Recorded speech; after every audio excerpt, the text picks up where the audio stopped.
Hello, everyone, and welcome. I'm Alan Todd, Senior Advisor at Wanda VR, and I'm really excited about today's conversation. At Wanda, we help educators and trainers create immersive learning experiences, the kind that don't just teach you what to do, but give you the chance to actually do it in a safe space until it becomes second nature. What we say, practice makes perfect. And that's exactly why I'm so thrilled about our guest today, Bernie Burke from University College Dublin. She spent the last 25 years driving new advancements in learning, development, and behavioral assessment. She's completing her doctorate at Trinity College Dublin, where she's focusing on using AI to improve employability and work-integrated learning for all students. Bernie's won many awards in her career, and she's been recently awarded and named a Fulbright Tech Impact Scholar, where she'll be collaborating with Georgia Tech on the application of AI to augment career development for students and adults in higher education. So much like a pilot can make all their rookie mistakes in a simulator before flying a plane, Bernie's students can now rehearse those critical leadership conversations, not with their classmates and scripts, but with an AI-powered coach that can respond naturally and push them and let them practice to make perfect. So it's a fascinating blend of technology, psychology, and teaching craft, and I can't wait to dive in. Bernie, welcome to the Wanda webinar series.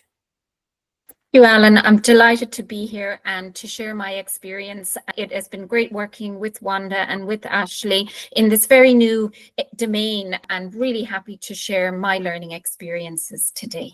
Yeah, super. Thank you. And thank you for mentioning Ashley. I can't do this without my colleague, Ashley Etemadi from Wanda, our Chief Learning Officer and a brilliant learning scientist practitioner. Okay, so Bernie, let's get started. Let's just start at the beginning. What made you realize that MBA students needed a safe, simulated space to practice these types of conversations? And how did that idea turn into the project that we're talking about today? Okay, so basically I work in UCD Smurfit Graduate Business School, which is Ireland's leading business school and one of the top ranked business schools in Europe. The MBA program is in the top 100 ranking for global MBA programs. And as you will know, Alan, to maintain that position is extremely difficult and challenging, and it's only the programs that are the most innovative and ambitious that can maintain that year on year. And the Smurfit MBA program has done that over decades, really. So in my role as MBA career manager and as a co-lead on the employability module LEAP, my responsibility is to make sure that it is cutting edge. And that is where AI simulations and Wanda came in. Beautiful. Well, I love the idea of cutting edge, and there's no question, Bernie, you are pushing the cutting edge in everything from your Fulbright scholar work to everything you've done with the LEAP program. So let's dive in. Why don't you take us through the sort of context and positioning for everything you did? Thanks, Alan. So everybody, I'm just going to take you through some slides to give you some context for our discussion today.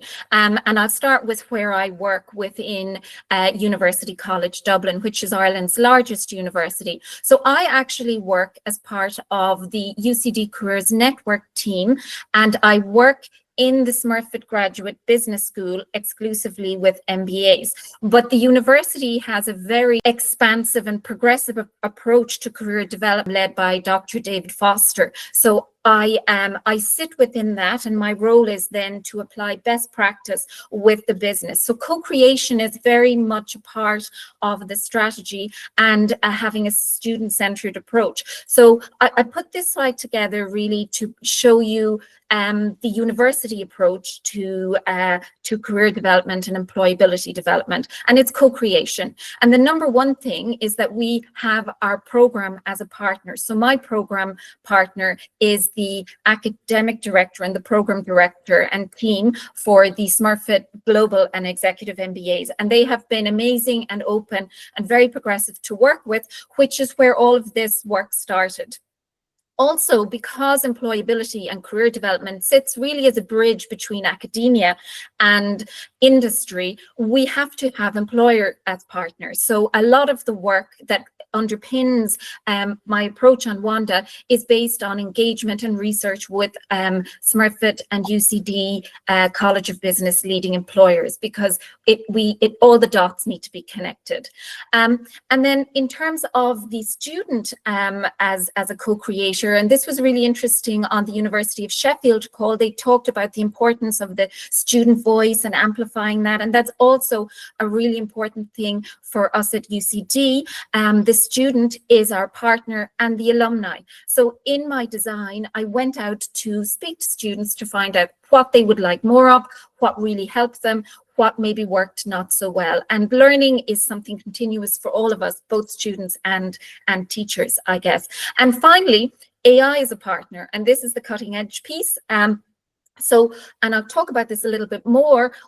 What and how could AI help our students on the MBA program to augment their learning in the context of career and employability development? And so what we'll share today is the learning from that. Okay, so Professor Didi talked to this in his talk at the top of this series around the need for evidence-based design and learning engineering. And I just wanted to give you an overview of my approach, and this was pre-engagement with WANDA. It's an evidence-based approach to the design of the module. So the key focus is it's on competence rather than intelligence. And a key thing about competence is it's observable. It's not just what you think you do, it is what other people see and experience you as doing. And that creates the first immediate link with the potential of WANDA and immersive simulations. The second piece is the scientific data behind occupational personality and competence. And a lot of research was done in the 80s by Professor Peter Saville in this space. And a key thing that his approach really moved forward was criterion-based competency development. And you'll see here Dr. David Bartram and Dr. Rainer Kurtz, who is still actively researching and progressing in this area. They developed the universal competency framework, the criterion-based model that you develop to a standard. And this was very much back to the research as well, approach adopted by Dr. David McClelland in Harvard on competence. It was about discrete measurable behaviors that can be seen and observed. I've spoken already to the industry practitioner input, and in my approach and in our pilot in UCD Smurfit, we engaged with industry practitioners, so occupational psychologists who assess in the market and who basically are involved in the in-person assessment of our MBA programs. And this is a very innovative dimension to the Smurfit MBA. The next mention is for the Detchi and Ryan research, which so many of you will be familiar with, which relates to self-determination theory. So 3 key principles: autonomy, relatedness, and competence. So you can see the consistent messages coming through. And last but not least, it brings me to intelligence augmentation and the work of Emeritus Professor Chris Didi from Harvard. And Ashley should also be up there as well in the papers they've written and the research over many decades, which was actually what brought me to WANDA. It's the science behind technology as a tool to augment education. So for the next slide, I'm going to just dive a little bit deeper into that.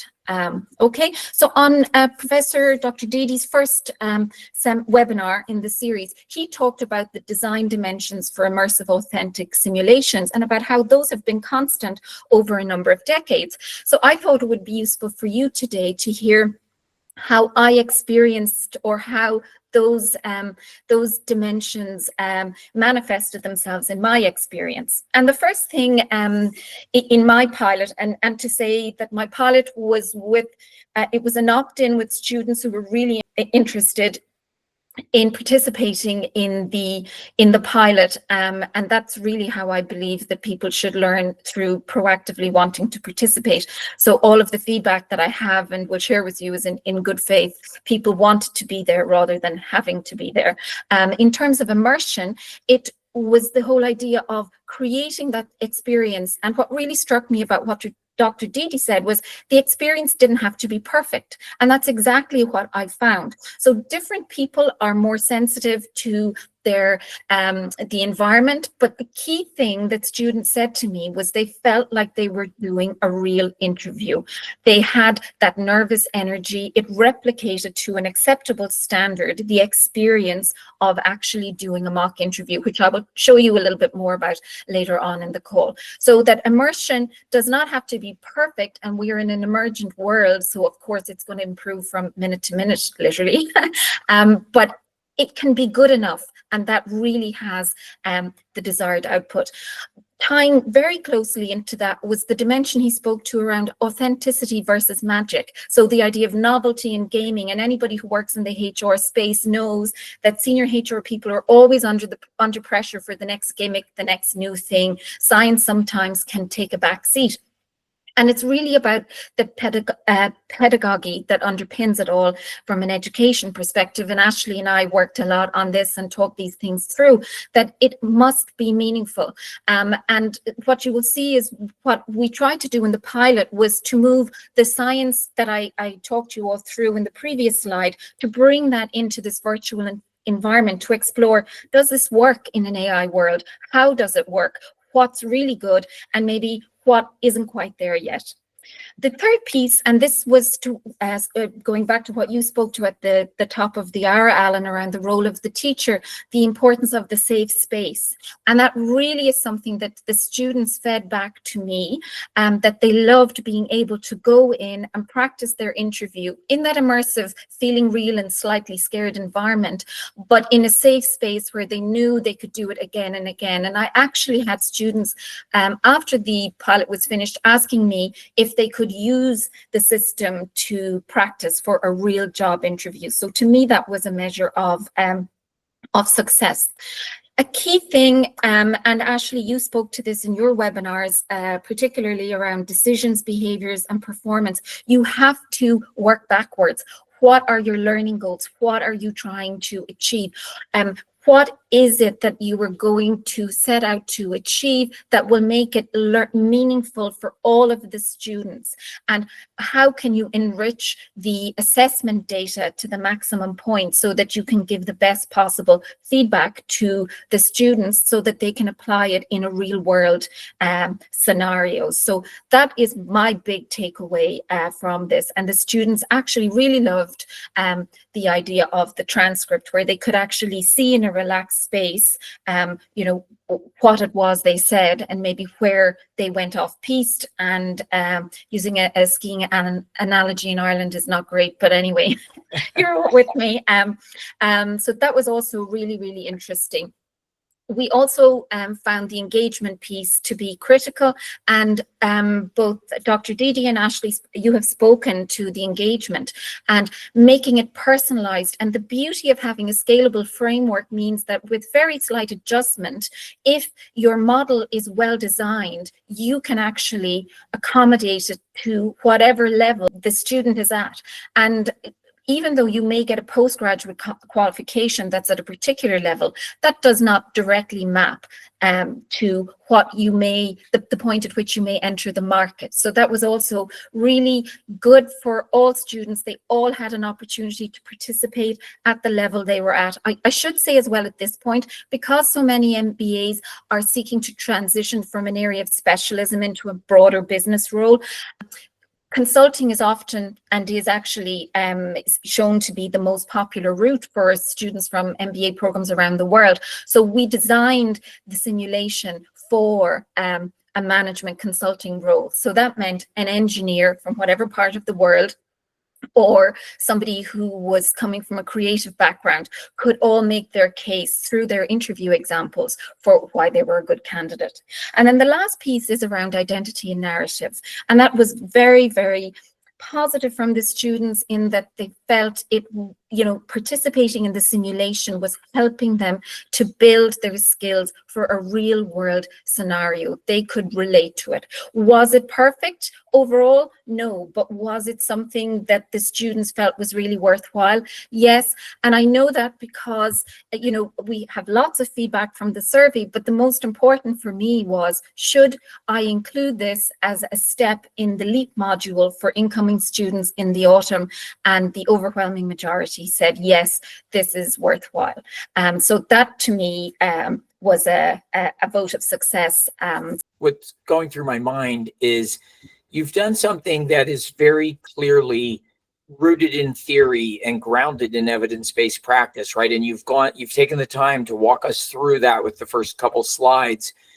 What do you think, and you made a comment about others in higher education, how many people kind of just jump to AI as a shiny tool and try to start trying new things, and they're not really building that foundation of theory and practice to build on top of? Like, how many people are doing it the way you're doing it versus just throwing stuff out and trying? I guess being so science-based myself, I don't know the answer to that, but I do know from working in industry for many years and working particularly with, high quality psychometrics, so many people maybe don't spend the time picking tools that are high in reliability and validity, but they may be the latest tool. And, you'll have some debate over how accurately gaming can assess.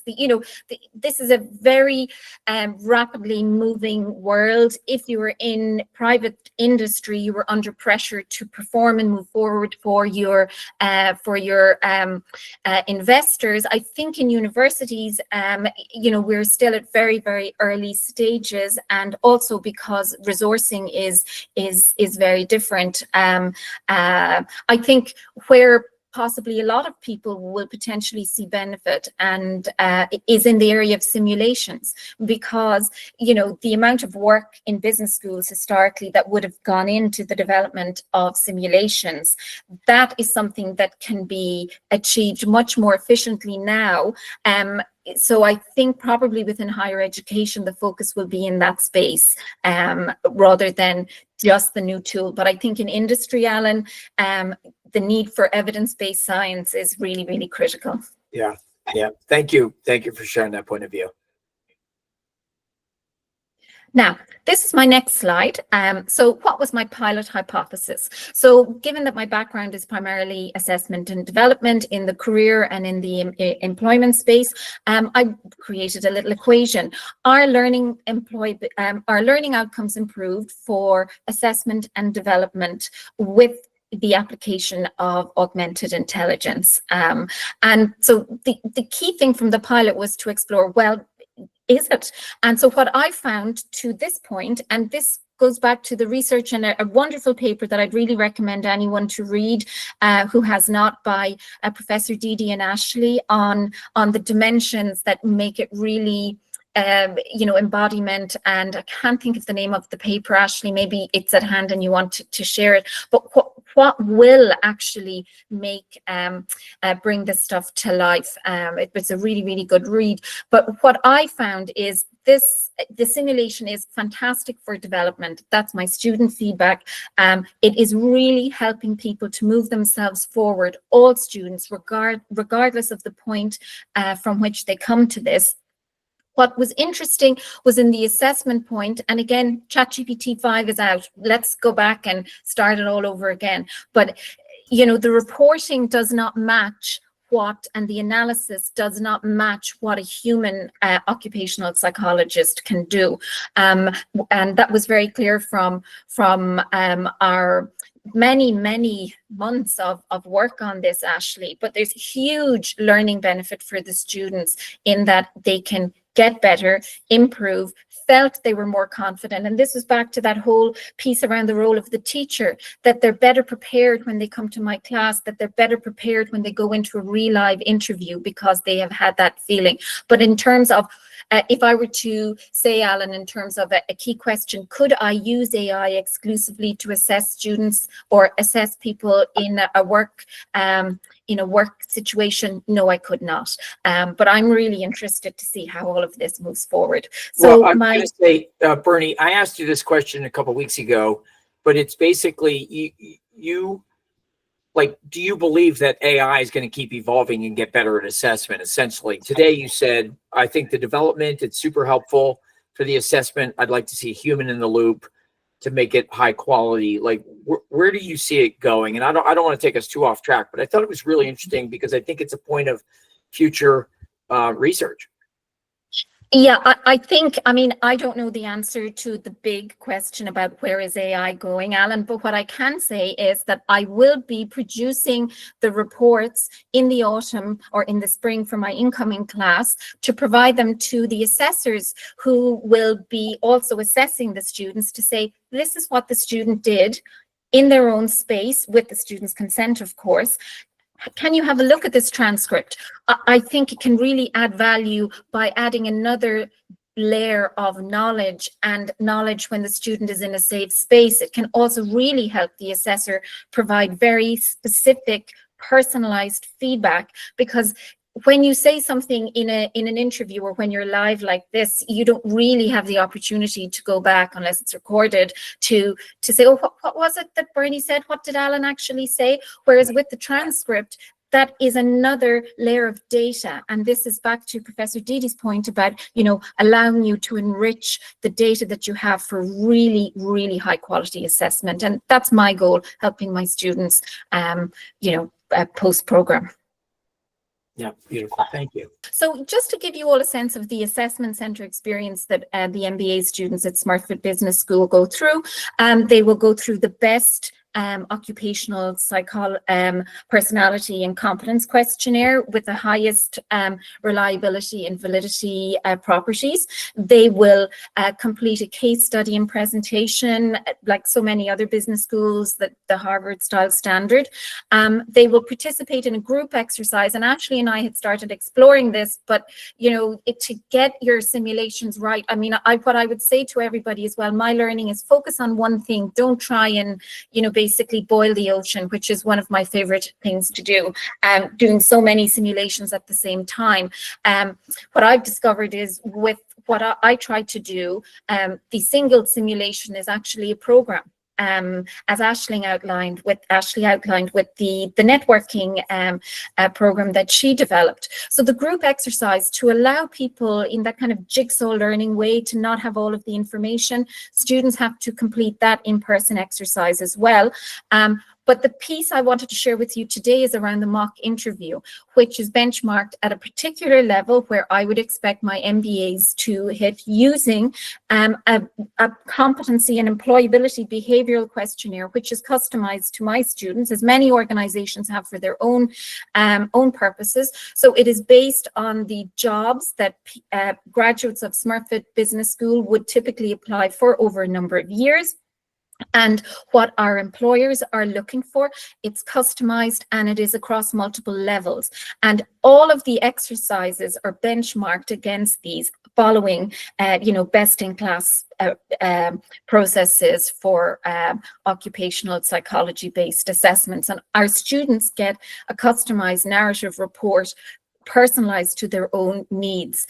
So that's the current experience. And going back to my pilot hypothesis, I wanted to find out how AI might augment that. At the beginning, I probably was going all guns blazing to say, okay, can we do everything? But I've learned so much from what it can do very well versus what actually really a human being is going to be much better placed to do over time. So that brings me to the next slide. Nobody needs to worry about this in detail. This is a presentation of how anyone would approach the development of a competency framework. The piece at the top is the descriptor, which describes the competency across all levels. And then depending on your organization or how many levels you want to have, you can have 4, 3, 5. But in each level, you have what are known as positive behavioural indicators. And those are behavioural widgets of information, which students are observed displaying the competencies, back to the work of David McClelland, who really pioneered all of this, so that the assessor and the interviewer, the AI avatar, could actually assess to what extent you had demonstrated this in your interview example. At each level, it is also benchmarked with, supported with questions. And these were part of the prompt, which Ashley and I developed for the simulation. It also tells you what it is not. This is really also very much targeted at universal design, so that everybody can read this, be familiar with this. I give it to my students on the first day they meet me, and it is their companion for the year. So that is the basis for the simulation that we are going to share with you now. Ashley, was there anything that you wanted to add at this point, or Alan? I'm ready. I'm excited to see the demo. Okay. Ashley? Yeah, and Bernie, if you want to describe a little bit about, you all have a competency framework that has 6 competencies. Yes. And what people will see in the demo is we'll start looking at some of the competencies and how the AI character is asking questions related to those competencies. So the framework, I believe, is proprietary, and that's why the last slide was mostly not the actual framework, but just the structure of it. And so if you could describe, as you're going through the demo, kind of how each competency, how we have the avatar asking about it, and then there are follow-up prompts that everyone will see about if you don't answer all of the components of the competency, then the avatar will ask you to further explain. So just giving a preview into what everyone's about to see. Yes, certainly. So basically, I have developed 6 competencies based and clustered, and there's a whole area of I could talk for a day about competencies, but that I will spare you all that now. But what I have are 6 because I believe those are manageable for the students. The behaviors are clustered appropriately. It's what employers hiring MBAs are looking for. But the simulation, as Ashley said, is a 30-minute interview. There are 6 competencies, and the time is divided evenly between the 6 competencies, as it would be for anybody going into a real live interview, or for any of you who have actually interviewed people. You know that you have a defined amount of time for each competency, and you score based on what's the evidence that people provide to you before you move on to the next one. Everything is presented in that universal design learning framework. So you are told the competency and what is going to happen. A key thing actually that I almost forgot to mention in terms of the immersion, I had a lot of pushback initially because the accents were first American and then British. And then Ashley and I worked together to develop 6 accents in total. You'll hear one accent, which is Irish. And once the accent changed to being something that people identified, it totally changed how people were engaging with the simulation. And that was everybody, my colleagues and externals as well. So I found that really, my single biggest learning was the barrier that disappeared once people related to the voice of the person speaking, and you're going to hear that person very shortly now. So hey, Bernie, I think it's a really important point. First, because you mentioned that it was like maybe your biggest aha. You also talked about like everything from like seeing mansard roof lines, like the roof lines don't match what we have here. So I think what I'm looking for is the key insight that practitioners could take away, that's like, what's the piece of strong advice that you figured out from this? Yes, there must be, it must feel relatable enough. It doesn't have to be perfect. So yeah, the mansard roof you will see on the continent in Europe, but you won't really see that in Ireland. So, and some of the settings where the plants were clearly from a much sunnier place, those didn't register with people. That the avatar, was not sitting was something that bothered people, and the avatar had a tendency to bob, as is very commonly the case. But once the accent changed, people stopped noticing that. So the focus went on the actual avatar being somebody realistic to somebody that was just part of an overall setting that the student couldn't relate to. I think it went back to that identity piece, that the student felt they were preparing for a mock interview in the Irish market, and so many people wished to stay here because of the opportunities. So let me just go into my simulation now and start this. So this is Sophia. Hello, I'm Sophia, the head of recruitment for the associate consultant role at our firm. Thanks for coming to the interview. Today, we'll spend about 30 minutes exploring the competencies for the role, with approximately 5 minutes on each competency. I'll tell you the name of each competency at the start of the questions on that competency. If that sounds good, let me know and we can get started. Hello, Sophia. Lovely to meet you, and thank you very much for the opportunity to interview at your firm. I'm delighted to be here today.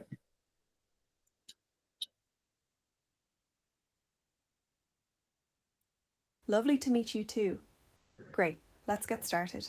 We'll begin with results delivery, which focuses on the demonstration of conscientiousness and organisation in delivering high-quality commercial work. Can you describe a time when you had to produce a detailed plan for a project or piece of work?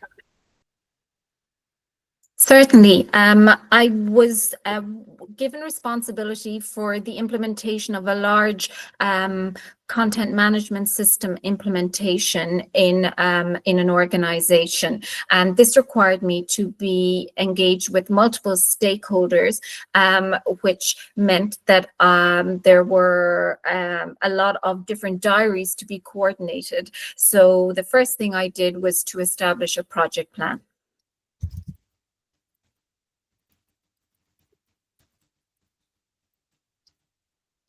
That sounds like a significant task. Could you elaborate on what your specific role and responsibilities were in this project?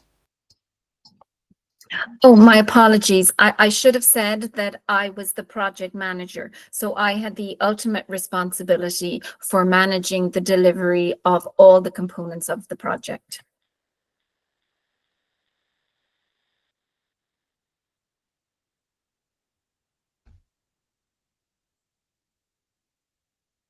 Got it. Could you walk me through the specific actions you took to ensure the project was delivered successfully? Okay, well, the first thing I did was to establish who were the key stakeholders. As I was new to the organization, I wasn't sure who should be involved. The next thing that I did was I established a project plan using a software package, and established a contact in each business unit to make sure every unit was up to date with what was happening.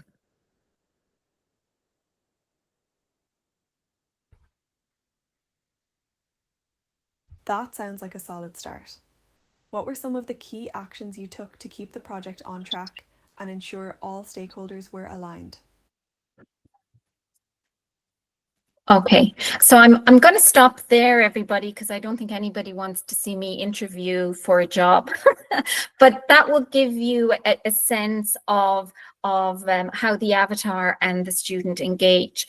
What happens in the background is that the entire transcript of the conversation is recorded.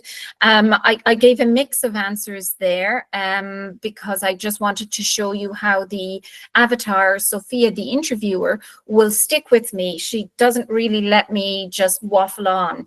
And that is the experience that the student will have. So if you don't give the interviewer, the avatar interviewer, the information that they're looking for based on the competency framework, they will keep going until you do. Now, what I found was some of my students found it very straightforward, but in actual fact, what I could see was that that is because the students have been so well prepared through the module this year. The pilot was quite late. So what I learned was this tool would actually probably be much more beneficial to the students at an earlier point in the MBA when they're familiarizing themselves with the competency framework and have the opportunity to practice before they meet the human assessors. So again, lots of learning around the time to best use this. It needs to provide students with the opportunity to improve again, I think. Did we have any questions at this point, Ashley, or was there anything in particular you thought would be useful maybe to share? We can take questions. If anybody wants to put a question in the chat, we can go that way. And in the meantime, while we're waiting, Bernie, I'm wondering if you could talk about any feedback you got from the students who did this. Did they like it? Did they find it novel, different, painful? Like, what was the kind of initial reaction? There were mixed reactions in that I had some students, so I gave very clear guidelines. Students in the survey said that they were very clear on what they needed to do, but some of my students are really, highly qualified tech professionals. So they, were giving me feedback on things that weren't particularly related to the immersive experience, but they were really interested in the technology. Some students were like, "This is perfect, Bernie. You don't need to do anything else to it." Some students would have, if they had a technical glitch or it paused, that might change the student's experience. We did have an interesting development where students were really interested in the assessment part as opposed to and this actually is a really good point to make, rather than the practice part. So they were copying and pasting their answers from ChatGPT into the text boxes to get the score. But in actual fact, the value of the immersive experience is the conversation and the polish you develop through that conversation with the avatar and not the score. So that was really interesting to learn how students might like to, were intending to use the simulation in itself. And of course, students can use ChatGPT, but it's a very different experience. And as the career consultants in the university experienced and engaged with Wanda as well, putting themselves into the student's position, that is what students will really like to use AI to help them do, because there's so much to do and so little time. So Bernie, I have just a question. I know we have a couple questions here, but are the students, because they know that there's going to be an assessment result at the end from the system, is that why they're using ChatGPT rather than just practicing to try to get better? No, that was just for the pilot. They wanted to test their own scores as part of their preparation. So that was how they were choosing to learn from the simulation. So the module is, this was a pilot. There were no scores, as I mentioned earlier. It was just for students who were interested, but they were trying to perfect their answers, I think, and to see were they better. Would the simulation make it better? But in actual fact, that's not the skill that the simulation was helping them to develop. Right. It was the practice. Okay. So some and I questions. think, Bernie, we were able to identify students that were copy pasting through the transcript. Exactly. So because that was of the really formatting. When you copy paste, the formatting changes in Wanda, and so you can easily identify copy pasters. Wow. Yeah, so that was I guess my question is, what do you make of that? And I think, Bernie, you said, maybe there are people that want to choose to learn that way. And I'm just surprised by that insight, because I would have thought that sort of defeats the purpose of just doing a lot of practice, kind of like that flight simulator analogy. Just do it over and over until you practice until you can't get it wrong.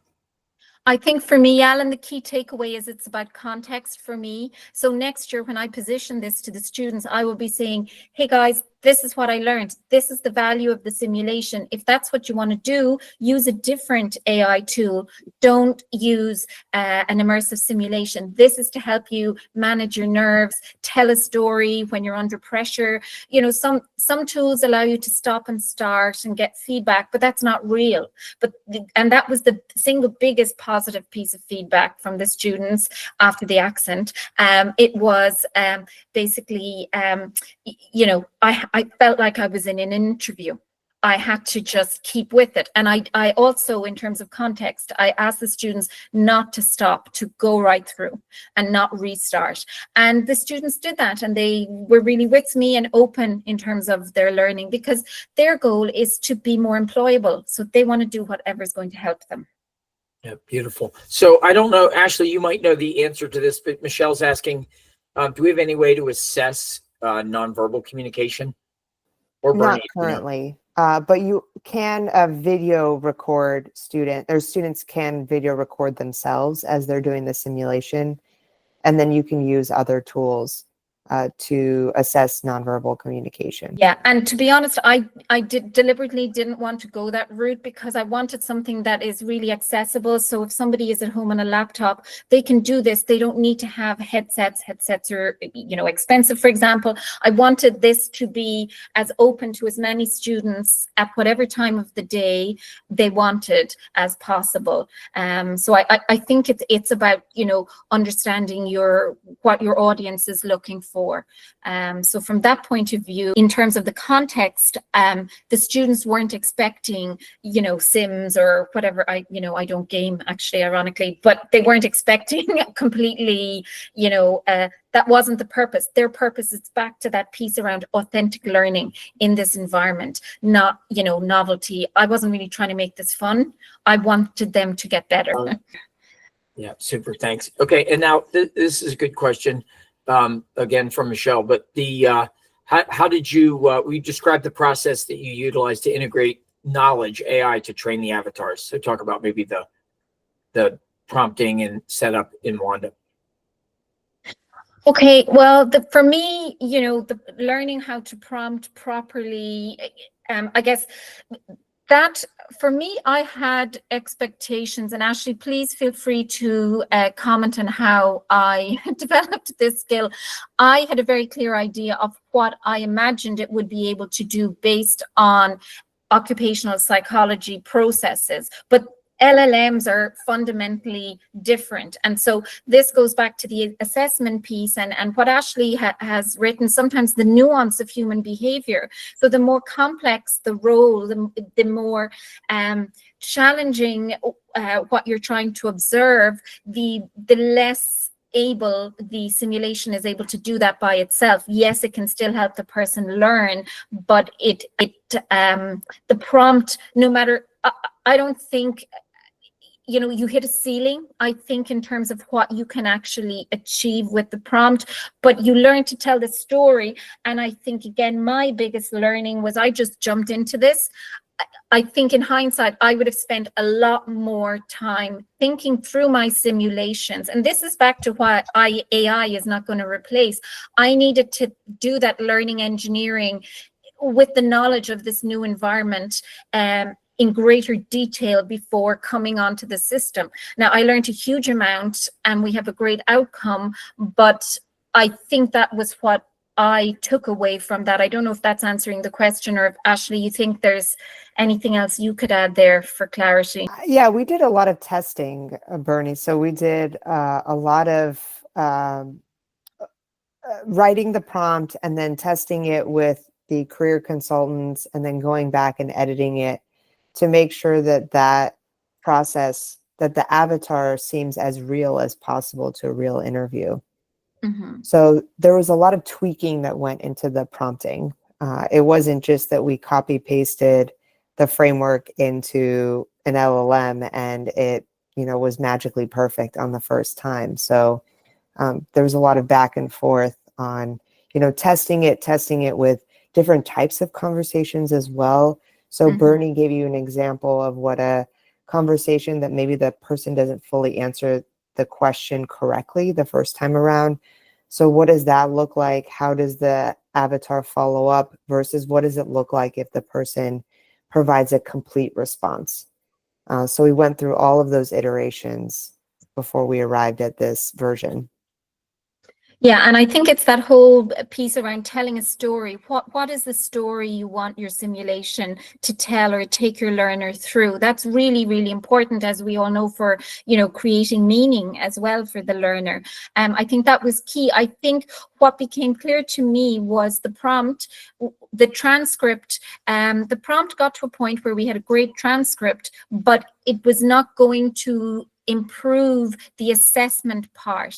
So if I were going back to my pilot right now, based on where technology is, I think the immersive experience is great for development, and maybe this answers your earlier question, Alan, but not for assessment. But I don't know how long that's going to be the case for. So, you know, a prompt can achieve as much as we can expect it to achieve at this point in time. Okay. I don't know if you're repeating that question about copy paste or if it's something new. And while we're awaiting that answer, I'm wondering, Bernie, have you had any anecdotal evidence from students who did this that they were able to use it to go and do an interview? Did they use it to prepare? Yes, they did. Prepare, and yeah, and I had one of the students is who kindly participated in the pilot is, you know, very knowledgeable and qualified in the area of AI, and, you know, said they would definitely use it over and over again, and they really liked it. So yeah, so the feedback when students had that positive experience of going through the full simulation and getting the report was good.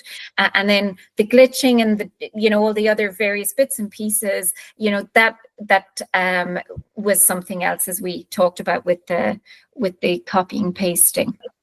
Yeah. Sure. The other thing, sorry, one last thing, Alan. I was also very fortunate to be able to work with external occupational psychologists who meticulously went through every single thing in terms of reliability and validity testing. So, you know, that was really critical in terms of understanding, you know, what is this experience like online? Ashley, I assume we can't disable copy paste. Yeah, I'm responding to Frida. So Okay. Currently, if that's a feature of interest, I wrote here, you can submit a ticket request to the Wanda Tech Support. There's a messaging button at the bottom right-hand corner of the Wanda Pro website, and you can submit that request there. Could I say, Ashley, actually some of the feedback from my pilot was how students love that. They loved, so for example, if English is somebody's third language, you know, they loved having the written word there. So I think in terms of access, it's really important. I really do believe it is context and setting that for students. You know, you can do this, but honestly, it's a waste of your time. And so try it this way or don't use it. You know, I think that is the key thing. But students definitely found the verbal aid, some of my students, really, really useful and commented on that, you know. Yeah, it should be from use case to use case, right? So some use cases, for example, practice in a situation where, you know, there are no consequences if you don't practice, or if you practice in a different way, then, you know, copy pasting might be, you know, something that's offered. Whereas in contexts where it's a homework assignment or it's a form of formative assessment, then maybe the instructor or the administrator might want to not have copy pasting available because they're using it as a form of assessment. Yeah, so you could go either way.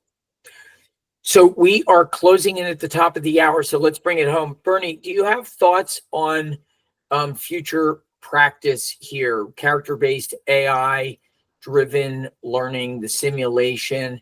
Do you see that as becoming more widespread across business schools, if you were to sort of guess, or will you be working on taking this further and iterating on this, particularly with the work you're doing over the next year with Georgia Tech, with your full writing? Yeah, yes, I would like to continue. I tend, will not make a guess that's not my way, Alan, but I think, yes, there's huge potential here to use it meaningfully with human intervention. And this is actually, the more you use AI, the more you understand how it needs to be curated. And okay, we're talking about the LLM and Gen AI in this space, but the avatar is basically bringing the LLM to life for students and creating a really rich learning experience. As the technology develops, I definitely want to stay with it. I'd love to explore more. And Ashley and I had started working on the group case, but how do you get avatars to talk to each other? The perfection around the nonverbal cues, the pieces of, the human skills. Everybody's talking about human skills in AI. That is actually real. It may be all we have, everyone. So, to capture that, I think is quite a ways off, but I think as a intelligence augmentation, I think there's so much more potential. I really want to get this live and into my program this year and to see, what it's like when it's integrated and the learning has been applied, and and see where will we all be this time next year. Let's wait and see, I think. See where it goes. Well, I can't wait to watch, and maybe we could do this in 12 months and find out what we learn. So Bernie, thank you so much for sharing your insights and your work with us today. I think we can all agree the idea of character-based AI for practice and interviews is exactly the kind of innovation as an example of things that can prepare future leaders and change the way we learn. So I hope this session sparks ideas for people about how technology and immersive learning can give people the confidence, the skill, and the presence to handle the moments that matter most before they're tested in the real world. So Bernie, thank you again. If anyone wants to learn more about Bernie's work or Wanda, you can go to wanda.pro. Ashley, I'm sure we'll send people links to the recording and a follow-up to this. This will be published on YouTube and probably maybe a link on our LinkedIn page. But again, Bernie, thank you so much. Ashley, thanks for everything today and coordinating, and for everyone else. Thank you for joining us today, and we'll see you next time. Thank you. Thank you, Alan. Fantastic. More to come. The next chapter to be written by Bernie Burke.